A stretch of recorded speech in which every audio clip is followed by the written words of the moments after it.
So hello guys, আজকে ভিডিওটা করতে দেরি হয়ে গেছিলো, তাই এখন সোনা গালানো দেখাচ্ছি। সোনাটা আজকে শান্তনু আমাদের গালাতে বসেছে, কিন্তু তার হঠাৎ কি হলো জানি না। হঠাৎ সে আমাকে বললো তুই গালা, আমি ভিডিওটা করি, তাই আমি গালাতে বসেছিলাম।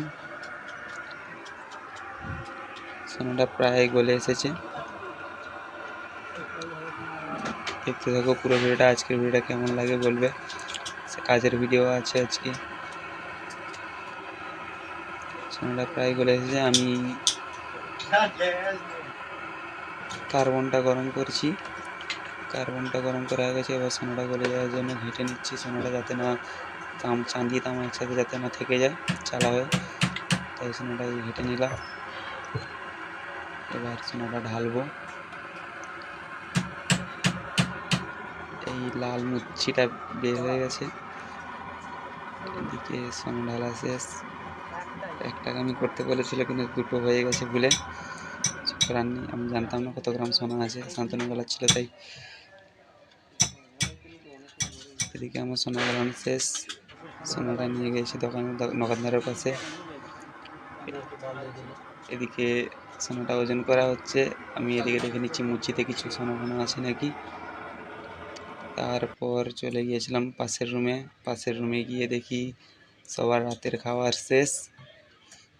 এদিকে পেঁয়াজ কাটা হচ্ছে, কিছুজন খাওয়া বাকি আছে কিছুজনের, তাই পেঁয়াজ কাটছে আলু মাখাবে বলে। এদিকে আমাদের কিছু বন্ধু বান্ধব মজা করতেছে। আর এদিকে আমাদের বড় সিনিয়র কারিগর হারুদা বসে আছে। হারুদা বসে বসে কিছু জ্ঞানের কথা বলল, আর পাপান আমাদের হিসাব করতে ব্যস্ত আছে।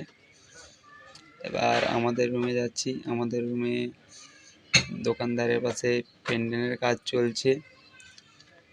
এই কাজটা পেন্ডেন্টটা পুরো পড়ে গেছে, পেন্ডেন্টের টাপসগুলো হচ্ছে। আর আমাদের সিনিয়র কারিগর বাবুদার কাছে বড় বড় আংটির কাজ পেয়ে গেছে, একদম স্টাইল সহকারে। এই দেখো বাবুদার বাচ্চা। বাবুদা বলছে কাজগুলো দেখাস না। আর এদিকে এই কাজটা কালকে উঠে যাবে। কাজটা সাফের ভিডিও যদি দেখতে চাও, কাজ পরিষ্কার করার ভিডিও, তাহলে একটা করে কমেন্ট করে জানাবে কেমন লাগে আমাদের ভিডিওটা। এতদূর দেখার জন্য ধন্যবাদ, শেষ পর্যন্ত দেখার জন্য। ভালো লাগলে লাইক কমেন্ট শেয়ার করে দিন।